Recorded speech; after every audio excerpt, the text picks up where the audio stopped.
Hi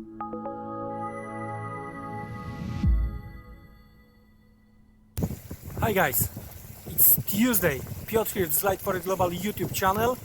New York market is already open. It's a big dollar day. It's a big Janet Yellen day. So, well, the thing is what we are going to get. What's gonna be the market takeaway, right? Lately we've seen the dollar strength.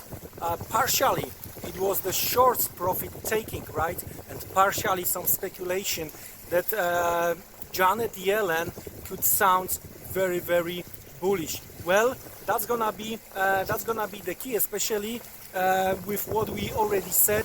Euro dollar, well, the last line of the defense with the ECB on Thursday. Pound, well, the problems around 137 right now, down. Aussie and Canadian dollar, but here we have a Bank of Canada on Wednesday. So overall, this evening, today on Tuesday, is gonna be dollar evening. So guys, without a further delay, let's jump inside and check few dollar charts. Well, to be honest with you, I'm very, very disappointed when it comes to the dollar price action after the Yellen. My expectations, maybe even the market expectations, were a little bit higher, but overall, nothing has happened. Now, dollar been losing the ground over the course of the day, all right, and well, we have some kind of the reversal when it comes to the price action we've seen on Monday and Tuesday. Here is the Tokyo Open and the beginning of the Wednesday, and we are approaching the bottom of that big consolidation. As we discussed, I think half of that, in that case 121.7585 as a possible supply.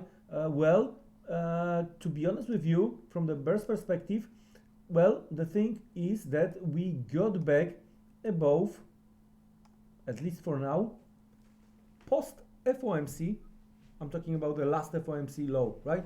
So we got back. Of course, there was an attempt to go higher with the daily close below yesterday, so it could happen the same today. So, well, the sellers, I think, around 21.7585, the buyers 21.30, and then again weekly open around 20.80. That's how I see euro dollar yen. Here we have the plan we discussed, right, some time ago. So still 103.30, 103 as a possible demand. We haven't seen that big pullback yet. Well, but taking into the consideration the upper shadows we've seen on Wednesday, Thursday, and upper shadow we've seen yesterday with this supply around 104.7, that could be the case for this a little bit bigger pullback with this possible 1 to 1 and then higher, as we have the lines over here.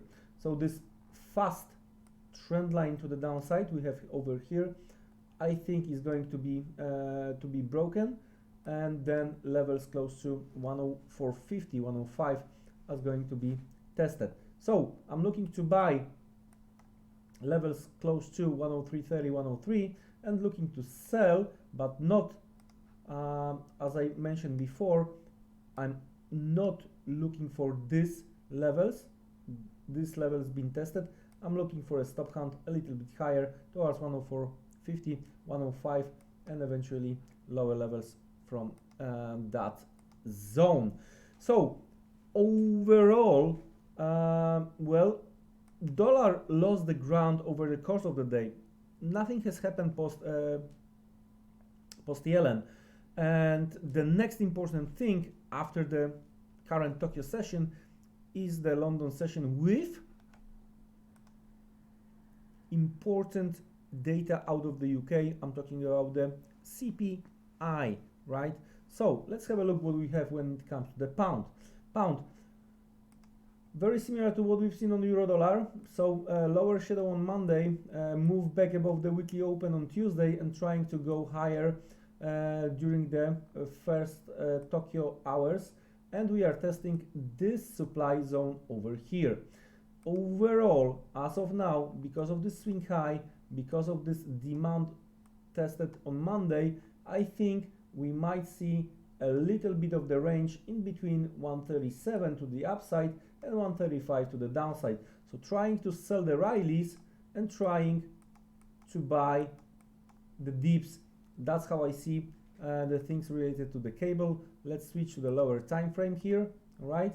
And clearly we have a little bit of the last weakness from the intraday perspective we've seen on Monday, and this zone, well, hasn't been tested. We might see that yesterday open, it could be treated as a test, but overall, first demand around 35.70 from the intraday perspective, and then levels close to 35.20 to 35 as a second demand zone. Now we are testing the supply based on what we have here, drop, base, drop, right? But I think levels rather closer to 137 as a better supply level, 135, 137 as a range when it comes to the cable. Now, because of this inflation data tomorrow, if you do think that the cable or overall pound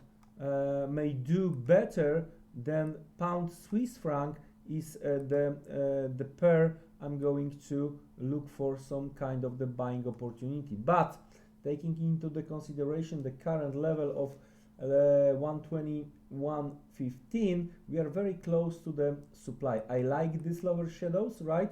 But I do prefer buying a little bit lower. I do prefer levels close to 120. So I'm going to look for the breakdown, right? In case of the overall positive sentiment when it comes to the whole financial market, I'm looking for a little bit of the breakdown from that flag, and I'm looking to buy closer to 120 when it comes to the pound Swiss franc. Of course, any kind of the attempt to attack 120, 170, 122, any kind of the upper shadow retest of the swing high we have here, that could be set up when it comes to the short side. And finally, if we are talking about the pound, finally, pound yen, okay, also getting back above the weekly open, but also testing the supply. So the last move to the downside, it was the retest of the demand, right? Because from here it was the latest move to the upside. So the Monday lower shadow, it was nothing else, just the retest of the demand. But right now we are testing the supply. I'm very, very curious how we are going to behave around 142. Supply around the 142, demand around 140.50, 140. That's how I see the things when it comes to the pound yen. Overall, taking into the consideration another positive day when it comes to the sentiment on Tuesday, the Tokyo session and beginning of the London might be positive. Let's have a look what we are going to get later. I'm going to make another update if necessary. That's it from me. It was my pleasure. Be careful. Have a great Tokyo session. Have a great European London session. See you around. Take care and goodbye.